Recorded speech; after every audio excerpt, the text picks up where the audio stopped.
Dennis Young here, your host for Primitive Substance, as we continue on with this journey with some great musical guests. And now we have a great drummer from all the way out in California, Fred Maher. Fred, nice to meet you and thanks for coming on. Yeah, my pleasure. Nice to meet you too, Dennis. So I was let's a hear about I was a your big early Liquid day. Liquid fan. No, well, yeah, right in the back there, Liquid Liquid. I'll tell you that Yeah, story in a little and bit about Kant. that. Yes, you remember them? Yeah, yeah. I'll tell you a little bit about that story. Anyway, let's hear about your beginnings, like how you got interested in drums Oh well, and making um, music. yeah. I grew up in Manhattan on 71st Street between Broadway and West End, and my first memories of things to do with drums was I would take pencils and pen. My there was a like a pegboard thing where all the pots and pans hung in our kitchen, and I used to take pencils and just play on those constantly. And then probably the tipping point for the drumming bug was the Edgar Winter Group song Oh, Frankenstein. Frankenstein? Yeah, Oh, amazing. and that was the first album I ever bought. And yeah, I used to just by that point I think I got a pair of drumsticks somehow, and I used to play Hmm. along with that record like on pillows in my bed and stuff. And before long, so I was about I I, was 10 when I had my first drum lesson. So oh, well, did you take any so you took formal lessons, like with a drum teacher?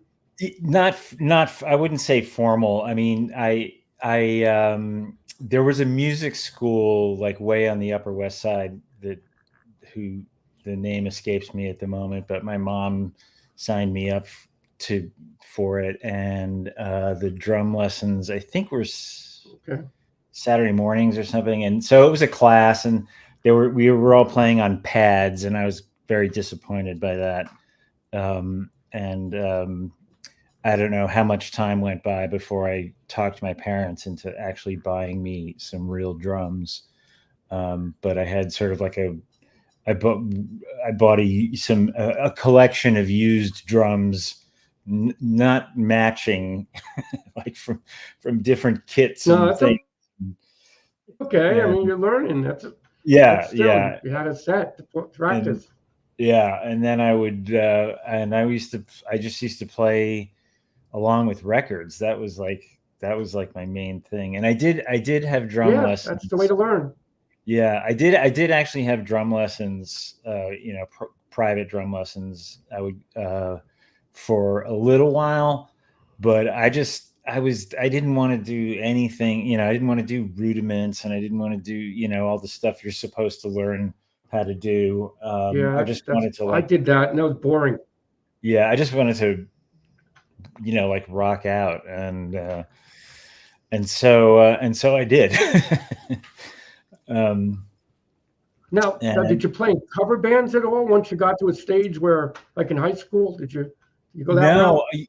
you know what? I never played in a cover band ever. How Um, about that? yeah, strange. I was in a band in high school, and we did original music, and we were super into like prog rock. And so it was sort of prog-ish, like we were into like Yes and Genesis and Emerson, Lake and Palmer, and all that stuff. Yeah, I know. I was into it too. Yeah. I remember this that. this is all while punk is exploding, right, in New York City. Hmm. And I was like, I thought that was all silly. I don't know if I How was like about that? And you past, were a prog rock guy. yeah, I don't know if I was past the age, like, or whatever it was, that I just didn't get punk while it happened. I got it later. Hmm. I understood it later, and I would say that I kind of came up. more in the time of like new wave than punk, because like I don't know if you recall like how That's when, they overlapped, but then new wave happened, and that was right. I loved all that stuff, like Talking Heads and Blondie and so on and so forth. The kind of angular, very kind of syncopated, stuff. Diva. Yeah, Remain in Light was amazing, and then Public Image at that time was Sure. just Yeah. doing some great stuff. Metal Box came out, and Oh yeah. some really, Yeah, I got to see Public Image. really some really great music that was coming out of even New York and even in England. Yeah. Yeah, it was definitely a happening. You were there. So then, how did Killing you get Joke. involved? So after the Prague period, how'd you ever meet? Did you meet Bill Laswell? Is that how you got material? Yeah. So me and my best pal Michael Beinhorn would go to. There was a record store on the Lower East Side. I want to say on 2nd Avenue. I can't remember which street, but it was below 8th Street, so it was below the Gem Spa on 8th Street and 2nd. I think that's where it was, 2nd Avenue. Called Pantasia. And they sold, it was like it was imports. It was all imported records. This was back when you couldn't get stuff from other countries, including England, very easily. I'm sure. And so we would go there. We went there and bought all kinds of stuff. I mean, there was like there was this Prague band called Gong, I think you know about. And there was another really kooky band called Magma out of France. Oh, they had their own language. Yeah, exactly. Yeah, they were really unique. Yeah, it was kind of like Klingon or something. They were. That's true. They were from another planet. Yeah, but also there, I bought what I'm pretty sure was Human League's first single, "Circus of Death." And what was the I can't remember what the A side or B side was. I still have it somewhere in my 45 RPM. Yeah. Also bought Throbbing Gristle and and The Normal, which had the single TVOD.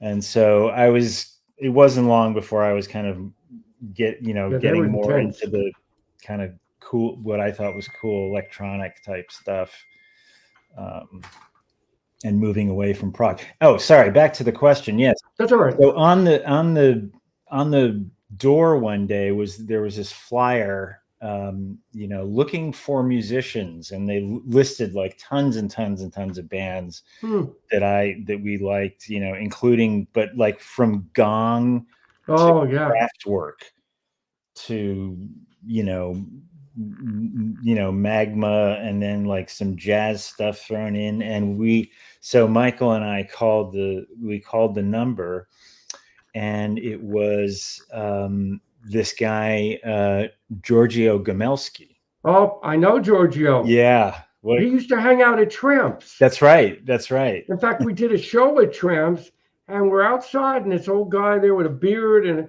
I'm Giorgio Gomelski. I managed the Rolling Stones, and he was a character. Yeah. Oh, total character. That's something. I mean, you couldn't. I mean, he was like right out of a screenplay, this guy. Right, yeah. He had the thick accent and the goatee and the kind of crazy hair. Yeah. He was like chain smoking Gauloise and drinking whiskey. So Giorgio picked up the phone? So Giorgio picked up the phone, and so Giorgio was already kind of working with Bill Laswell at that point. And Giorgio lived in this like 3-story or 4-story building in Chelsea on 24th Street. And so Giorgio was just like, "Oh yes, you guys, you got to come and see and go and talk to Bill." And it wasn't, it was that all happened really quickly. Like suddenly, before we knew it, we had a band that was myself, Michael Beinhorn, Bill Laswell, and Cliff Coltrari, who was the guy who ran the record store where the flyer had been hung. And initially, like Giorgio wanted to call everything Zoo, ZU. Right. And so we were called the Zoo Band for a while. And then we eventually decided to change our name to Material. Yeah.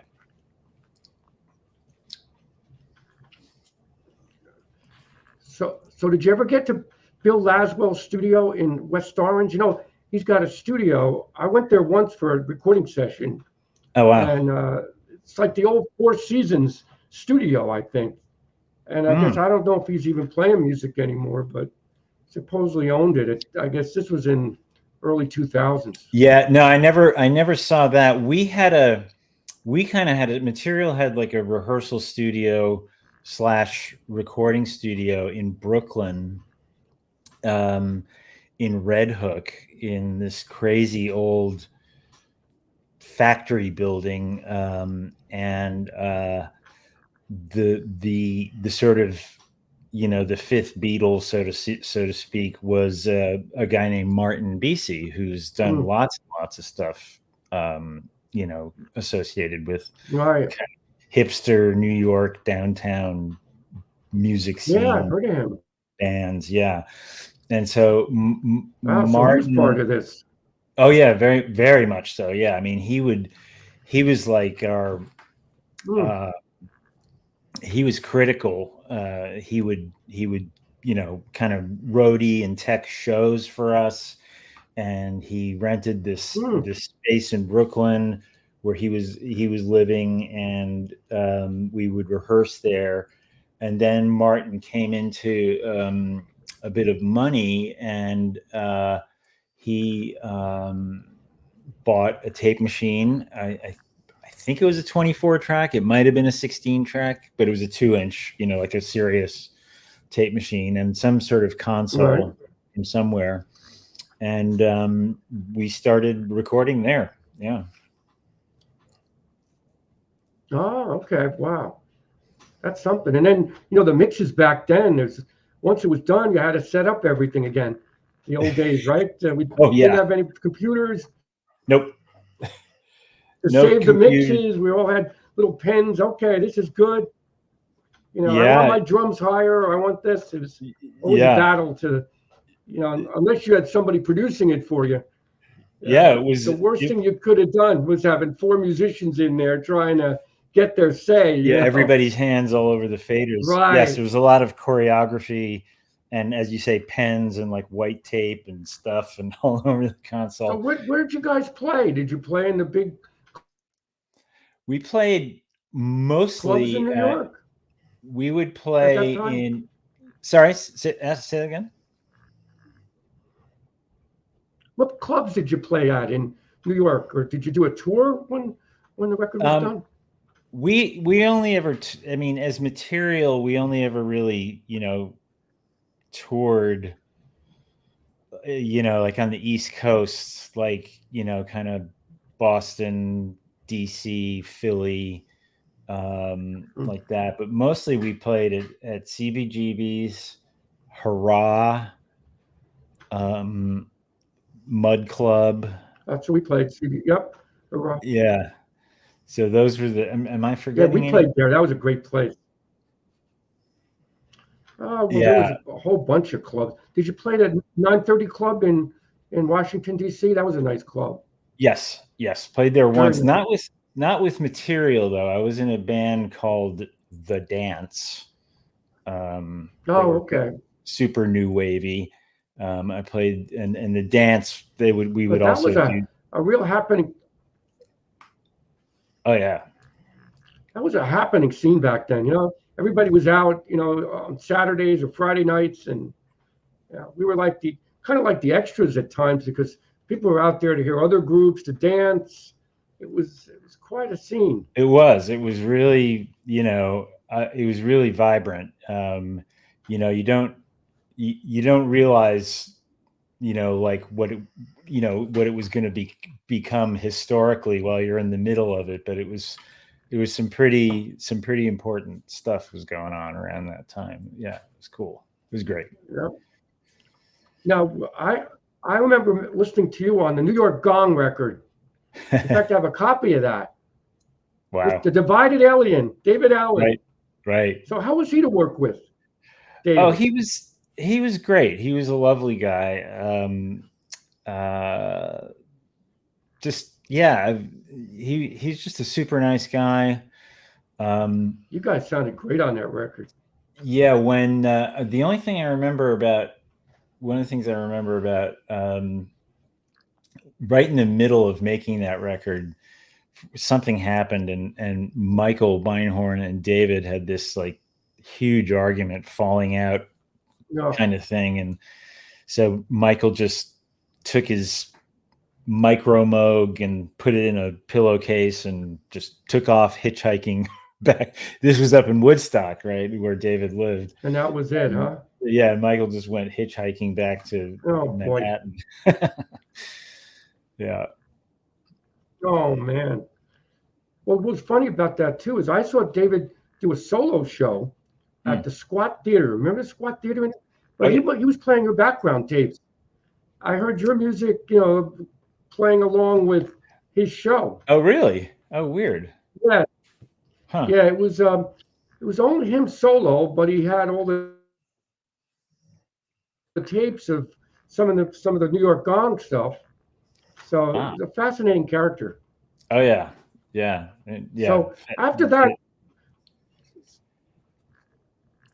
so did Massacre come after that? After Material? Massacre was actually kind of at the same time as Material. We had Bill was very Bill Laswell, who was kind of effectively our the leader of the band. He always wanted to do all kinds of interesting projects, and Massacre came about because I don't know if you remember a guy named Peter Blegvad, who was he was fantastic. Yeah. Yep. So Peter had a show scheduled for himself at a place, I believe it was called Soundscape. It was kind of it wasn't really a club. It was like a performance space. And he went to his old friend, Fred Frith, and said, I'm having a show on, February 14th, whatever year it was. I'd have to like dig into the archives to figure out what year it was. And he said, would you put something together to like open up the show? And so Fred came to Bill and I and said, hey, do you want to do this? Let's do something for this show. Let's the three of us do something for this show. And we just named it Massacre after the Valentine's Day massacre because the show was on Valentine's Day. No, that's something. And then that's funny. The name just stuck, and I don't recall if at the time we had like an intention of having a band that would continue on. I mean, I think originally it was just for like kind of a one-off event. But then we started playing more shows, and I toured a little bit with Bill and Fred, and then we recorded a record at our studio in Brooklyn, the first Massacre record. Oh, I love Fred. The Henry Cow stuff is legendary. Yeah. He's a great guy. That must have been something.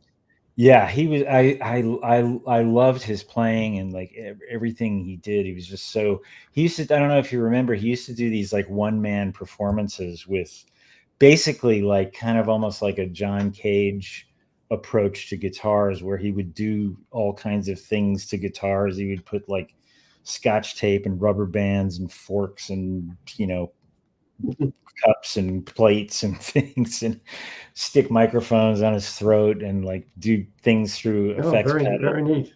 Yeah, it was really cool. Yeah. So now we go to another. Well, I didn't know about with Lou Reed. I didn't realize you produced a New York record. Wow, that's a really great record. Yeah, I love that song, Halloween. Yeah, so go ahead. Yeah, that I mean, that's an interesting thing that leads all the way back to the days of Material, because after one of our shows at CBGB's, Robert Quine came backstage to tell us basically that he loved the band and he loved our music, and I didn't actually know who he was, because I didn't know much about punk. I didn't know who he was, but Bill did. Bill always knew who everybody was. And so Bill asked Bob for his number, and then Bill, we then formed yet another project called Deadline, that was, I remember that. Yeah, it was very short-lived. In that band, I actually played guitar, and the drummer was a jazz drummer named Philip Wilson, and Quine on lead guitar. I was just kind of playing rhythm guitar, pretending to be like Nile Rodgers, who was my favorite guitar player at the time. Still is one of my favorites. And so that's how I met Quine. And then so fast forward, a couple of years, and Lou Reed gets in touch with Quine and wants him to play on his next record. And Quine did that, and that record was The Blue Mask, one of his great records. Oh, that's a great record. Yeah.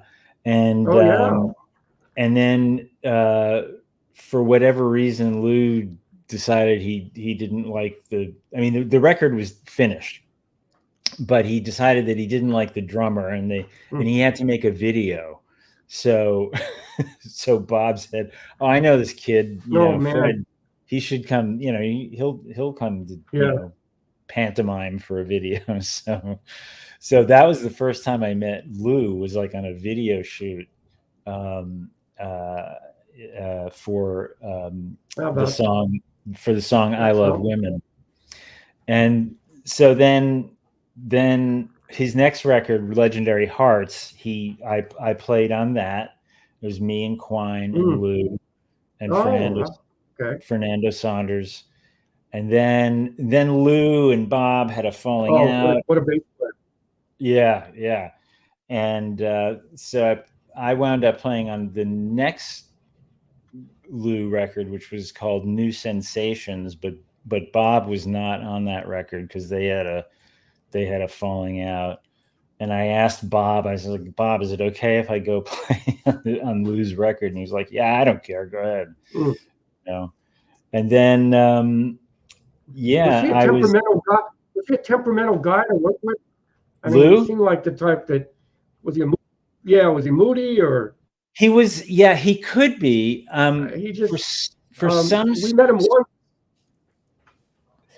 For some reason, he was always like, I would see him giving shit to other people and get grumpy with other people, kind of around us, but he never really got grumpy with me. I don't know why. I think it was just because that's good.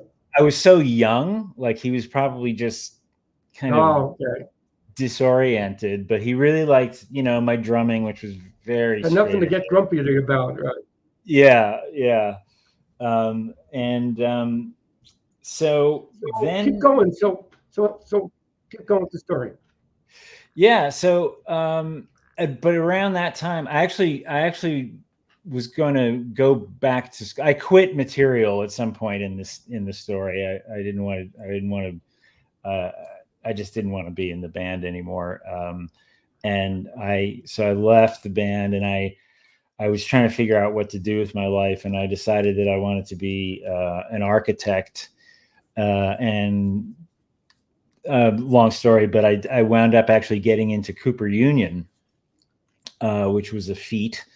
And I went there exactly one semester because I Man.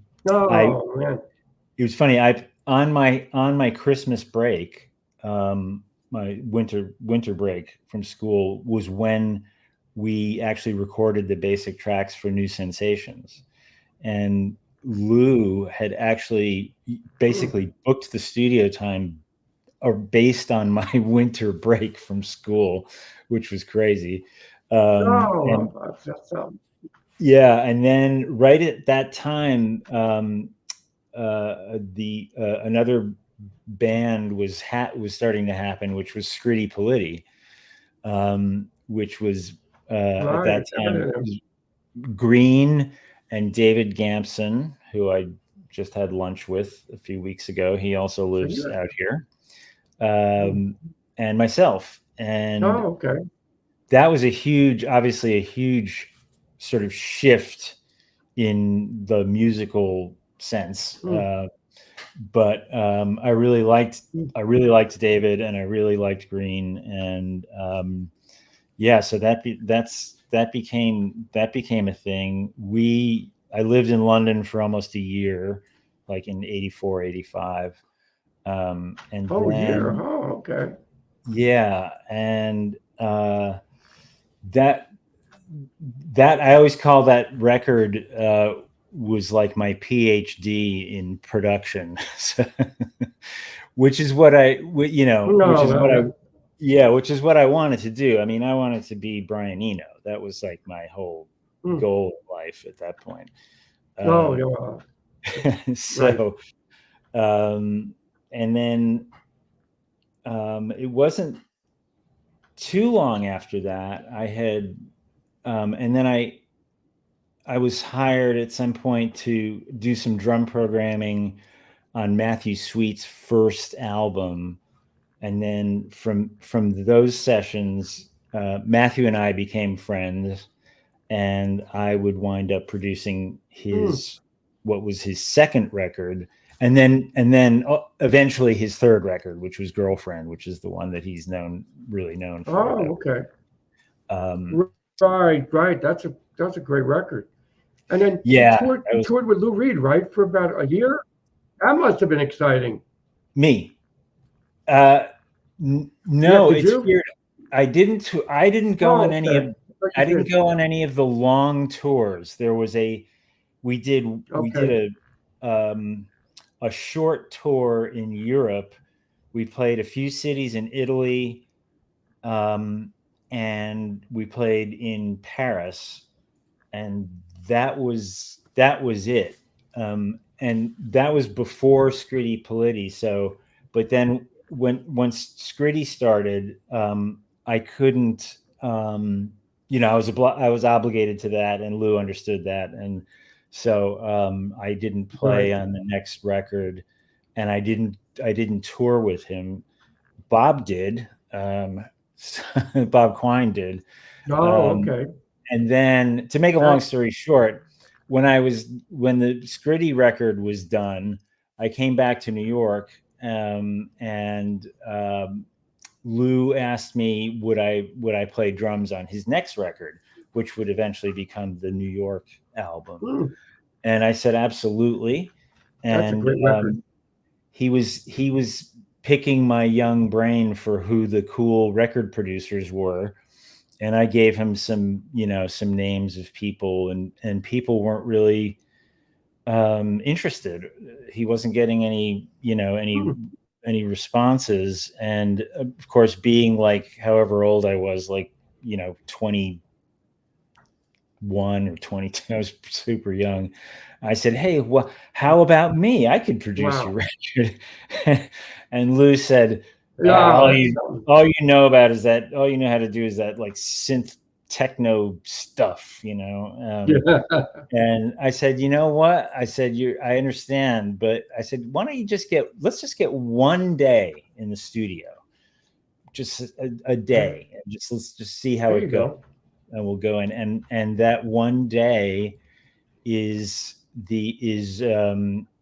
Romeo Had Juliet, the opening song of the New York album. And Oh, yeah. what we actually did on that day is on the album. And he was very pleased with that, Okay. and called me the next day and said, "I sound like Lou Reed again." Yeah. so I got the job. Yeah, That is something. yeah, it was You were cool. in the right place at the right time. I mean, at such a young Tell me age, about it. that's really very impressive. Yeah, I love definitely. that song, Halloween Parade. Yeah, That song's beautiful. great. Halloween Parade on there. It's a Yeah, beautiful record. it You is. really did It is. great job on that. Thank you. Yeah. We had a grumpy Lou Reed story. Liquid Liquid. We did this Radio France broadcast in New York Hmm. at this studio, and Lou Reed was next after us to do an interview. So once we were done, he came in. God, get these guys out of here. He had some big, I don't know, bodyguards or somebody with them. It was hysterical. Oh wow. But I guess that's the way he was. Yeah, he could be grumpy. But I saw an absolutely epic screaming, shouting fight between him and Glyn Johns oh, in Italy, because Lou's manager, um, they wanted to, so they were going to record shows while we were on this tour in Italy. It was going to be recorded for a live album, right. which became a double album called Live in Italy. It only ever like came out in Italy. Um, Hmm. but you know, somehow Lou's manager like talked Glyn Johns into doing this, and so Hmm. there I was, like I'm just like gobsmacked to meet the guys that, you know, and part of Glyn's crew was Ian Stewart, the piano player, you know, who played with the Yeah. Stones and play, you know, and Right. Right. I was just like you know, he was like, you know, when I first met, you know, That's incredible. Ian, when I first met Ian Stewart, you know, he's like, "Oh, hi, I'm Ian Stewart," and Yeah. I was like, "Wait, no, like Boogie with Stu." Ian, he's like, "Yeah, that's me." I was like, "Oh my god," you know, like, oh, Yeah. He's like the um, fifth Beatle. He's like the fifth Beatle too. yeah, With the Stones. He was mhm, the yep, quiet guy in the background, but he helped with all those yeah, hits. for sure, yeah, big part of it, big, So that is something. yeah. I was with you know, I felt like I was with royalty. It was just crazy. And those records will always be a hit. Any of Lou's music, it's just iconic. Yeah, So then you went into this information society. Now that's really something. When I looked yeah, that up, I mean, you had platinum sales on a song or the record. Wow. yeah. That was a Let's hear huge. about Yeah, that. we had a huge hit. So that came about. So what was I doing? I'm trying to put it on the timeline. It's it's it's after Mathew Sweet's first record, and and it's after the Scritti Politti record, and um, I get a call from, and Scritti Politti in North America was on Warner Brothers, and Right. I one day got a call from an A&R guy at Warner Brothers named Kevin Laffey, and he said he had this project that he was interested in me producing, Mm, called Information Society.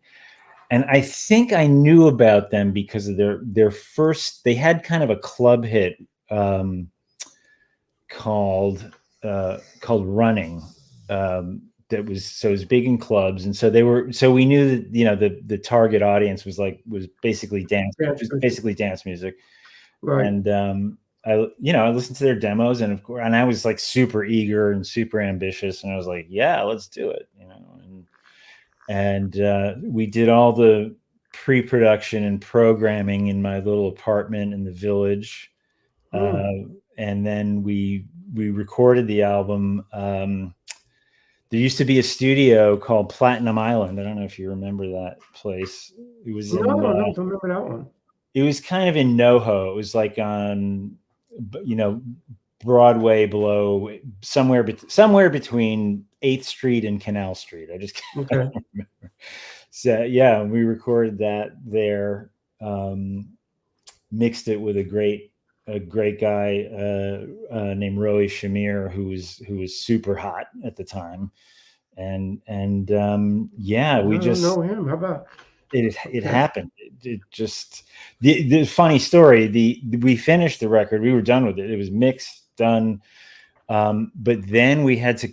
Then the samples. There were samples of Star Trek on the record, and those samples had to be cleared. And that took a while. I'm sure. It was like in stasis for like 6 or 8 months. And then finally, thanks to Leonard Nimoy and his son, who was Leonard's son was a lawyer. And basically Leonard was like so cool about it. He was like, yeah, I'll talk to the guys about this. We'll make it happen. So they figured out how to make it happen. Oh, that's great. Yeah.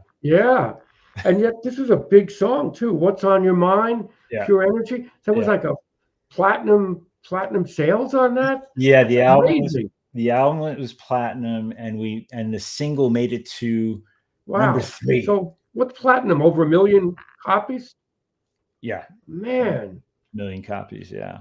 That was great. That is something. That was great. That was. I wasn't too aware of the band that much, but when I saw it, I looked up your bio. I said, "Wow, that's really an accomplishment." And you were what? Still in your 20s at that time, right? Oh yeah. I was like, you did a lot of great work. I was like 23 or something, 23, 24, somewhere around that. Yeah. Around that time. And you did another record with them, or was that the only record you did with them, or did you do? I did a follow-up album with them.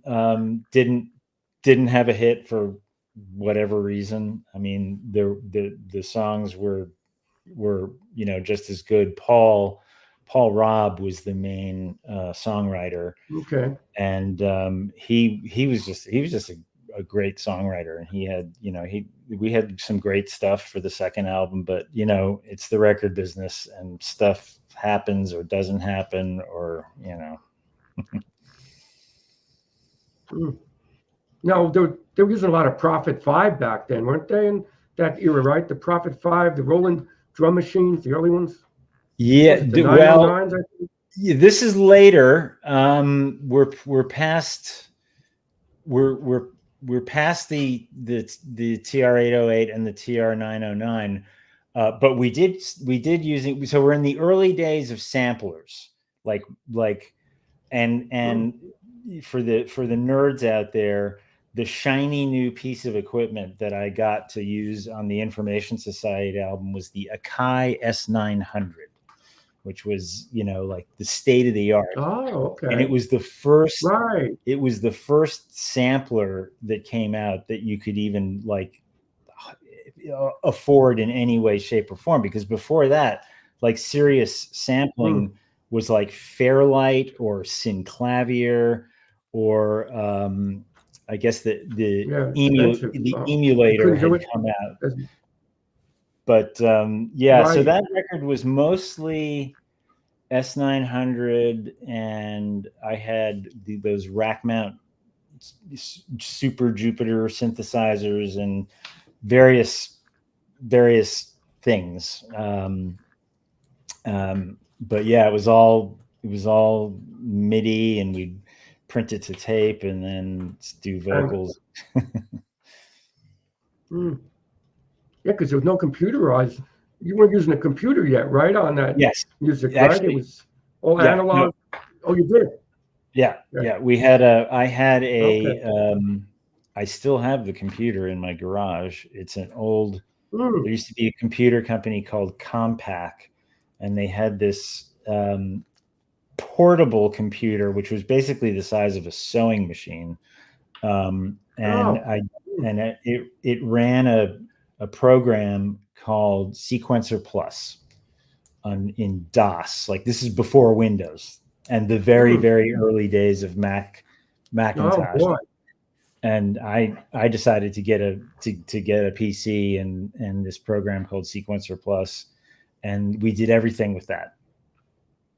So it was early. So Oh, drum okay. machines and hardware sequencers were still very much in use, but we didn't Hmm. use any of those things directly. We would use samples of it, Oh, of okay. samples of TR-808 So or that's pretty 909. interesting. Yeah. So after that, would you do more? Uh, have you done more recording session? Are you still doing music at all these days? Not I mean, as not far as recording really. session. I mean, I kept that. I actually I moved to LA. But big part of the reason I moved out here was that in the mid '90s, at that point I was working with a lot of developing artists or what we used to call baby bands, Hmm. and I New York, like working in New York City was impossible because recording studios Right. were so expensive, like 2,500, $3,000 a Hmm. day. And I couldn't, Oh my and gosh. where was I going to put a band if the band wasn't actually from New York? It was like impossible because you couldn't put a band up in a hotel in New York. It was impossible. No, So no, forget that. yeah, but out Hmm. here, studios were really good, plentiful, and very Hmm. reasonably priced. And because Los Angeles has been such a city of like transients, like people coming and going, and there are Right. these like corporate apartments called the Oakwood Apartments, and there was like there's a couple of Hmm. locations around it. Long story short is you could put a whole band in a 2-bedroom apartment, and and it was way cheaper than a Hmm. hotel. So I moved out here and started doing projects out here in the late 80s and the early 2000s, and then like then Napster happened and everything got really weird. um, the record Oh companies boy. Hmm. yeah the record companies started getting super. I mean, they were freaking out, rightly so. They didn't know what to do, and what they Hmm. wanted at that time was absolute slam dunk guaranteed hits, and it Oh boy. really just became That's not too fun. bad. Yeah, it was not fun anymore. Things were being like micromanaged to. So they really didn't let bands develop. No, That's too, that that's was a shame. And that look, was that's all it's over. all about the money. The big companies. Yeah, yeah, that was all over. That was those days were gone. And Hmm. so then I kind of morphed into. I mean, I was always into technology, an early adopter. With the computer and all that stuff, and I started. Uh, I was an early Pro Tools user, also, and Hmm. I um, I started focusing like on the technology and software side of things, and I was actually I consulted for a few years for a company called Steinberg, which makes a, Oh, a, a digital audio workstation called Cubase, which is what they're most famous for. And so I Oh yeah, worked. I heard of them. Yeah. Right. They're still around, still going strong.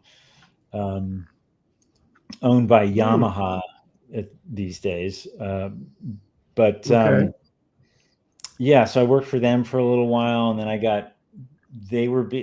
their software was being used by a small group of engineers, famous engineers like Elliot Shiner, Chuck Hmm. Ainley, Al Schmidt, and so on and so forth. And they were doing, Oh, okay. at the time, they were doing 5.1. So this is in the early 2000s.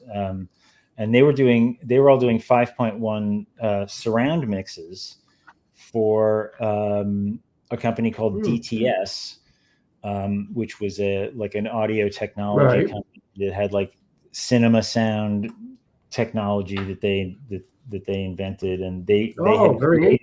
Hmm. they had created this small, kind of record label where they would license masters and then remix them in 5.1, exactly like what's happening today with Hmm. Atmos.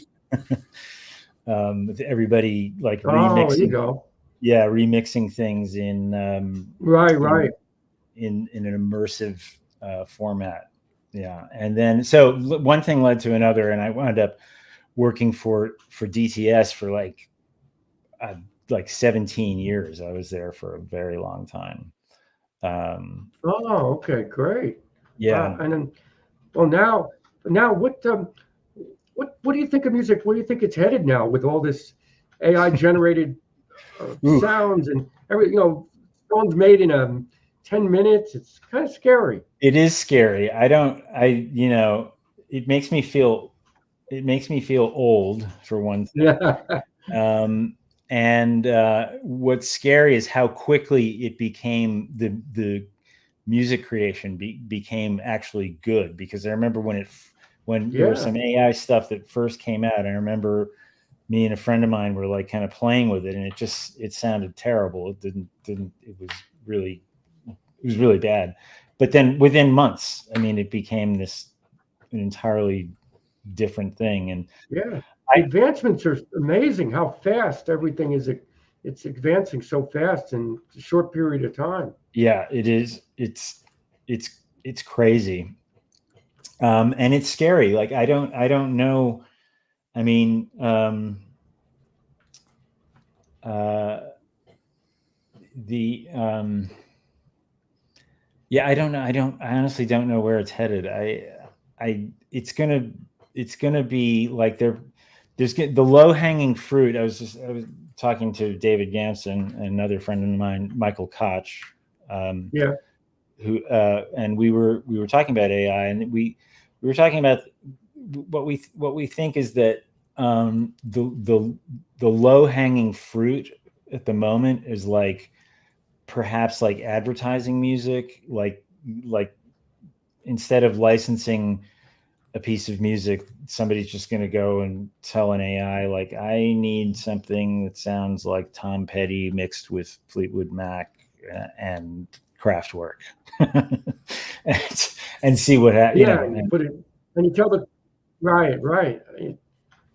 I feel sorry for like school teachers these days and college professors.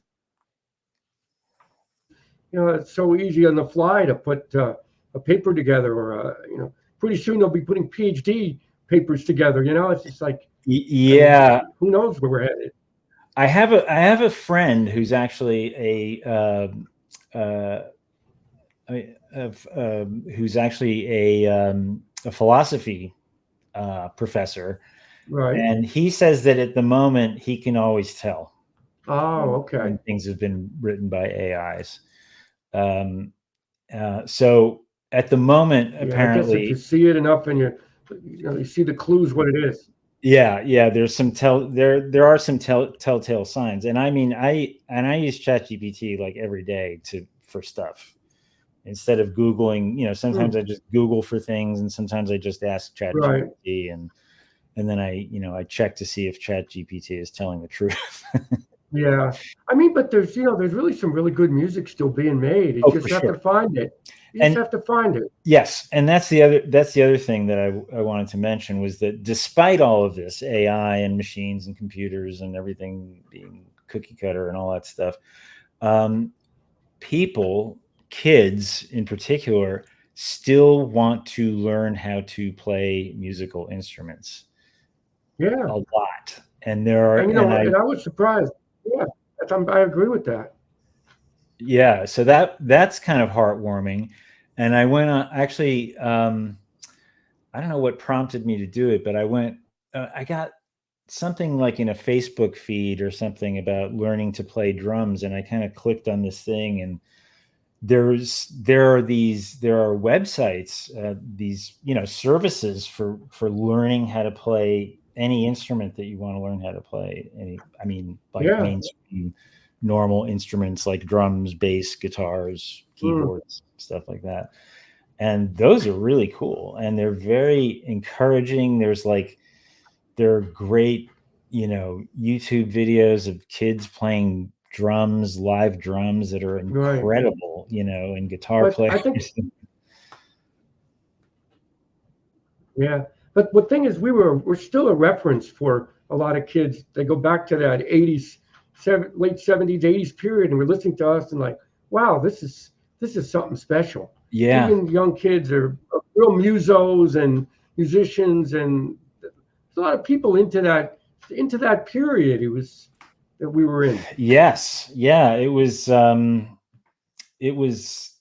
amazing time. And, I think my opinion changes a lot, but I'm going to say that the golden age of pop music might well have been the 60s and 70s.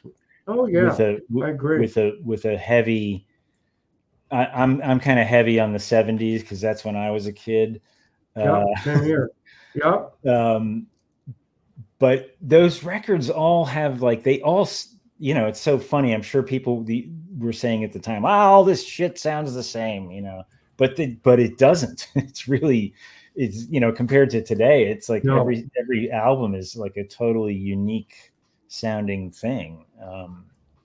It was. And what was coming out of England at that time in the early 80s, because Ed Bauman that owned 99 Records, he was always privy to get the first things from like England. All right. Like a record like Pig Bag. I don't know if you remember Pig Bag. Oh, sure, yeah. They were like similar to what we were doing. Right. And he would get the records and we'd listen to it and he'd absorb it, and the clubs had a lot of those groups come in. Gang of Four was incredible. Oh yeah. So you had a lot of stuff. Yes. There's a lady that I interviewed that has an archive of all of the Haraj shows. Oh wow! I'll have to get you that name. Wait, I think what's her name? Oh, I can't think of it now. It was so long. I interviewed her one. I think I can't remember her name, but I think she reached out. She has an archive. I think she lives in Frankfurt. She might have some of your shows. Yeah, I know she had clips from ours. That's cool. Video or audio or both? No, video and audio. Right. Like clips of the concerts. Yeah. Of all different bands. I'll get you that clip when she was interviewed. I'm sure you guys were on it. If you played it at Roz, she probably filmed it. Yeah. Oh, I'd love to. Yeah, I'd love to check that out. Yeah. That's for sure. So, Fred, this has been a real pleasure. Thank you for coming on. And anything else you want? Anything like where we can find your music at? You have a website that of all your past records, right? No, I don't have a. Okay. I don't really have a website to speak of. That's all right. But we'll find you anyway. Okay. I remember your music. I remember your playing. Likewise, man. I remember on the New York Gong record. That's when I first heard your great drumming there. The one thing I wanted to and some of your other stuff. Yeah, one thing that I wanted to mention to you was I remember Friday nights at the Roxy. I don't know if I'm sure you remember the Roxy. It was like we played there. Yeah, and man, I'll never forget, like every time that Liquid song would come on, the people would like scream and run onto the dance floor. and Oh, that's and it something. But was, we played with African Bambaataa that yeah, night. It's incredible. yeah. You know, That we place was never awesome. really started as a dance group. It was Right, incredible. We played the Fun House, Paradise Garage, and then this all black club in Newark. That was wow, our disco circuit shows. It was like that's when White Lines came out, right, and they were playing us on KTU. Paco, crazy, I think he was on at the Rush Hour, and right. he was playing those mixes of us and White Lines. So it was quite Yeah, incredible. White Lines. And the record That's a store whole circuit. 1 hour discussion. Oh my gosh! Well, there's plenty of it on the internet for you to Yeah. read about. Mm-hmm. Good, bad, and ugly. You know, Mm-hmm. Mm-hmm. it is what it is. But anyway, and the poster behind us was the show in Tompkins Square Park Oh wow. with Conk. I don't know if you could see it. It was from I can't. I think it was August 12th, 81. So they made a poster up back there. I thought I'd put it Yeah. up. But those were Very great shows with Conk. Yeah. We love Very playing with them. Yeah. Yeah. They were great guys. Conch Party. That's it. The Conk Party. Okay, Fred. Okay, Well, guys. nice talking to you. And thanks for coming on. Sure. Okay, Right. you'll be up soon. Take care. Take care.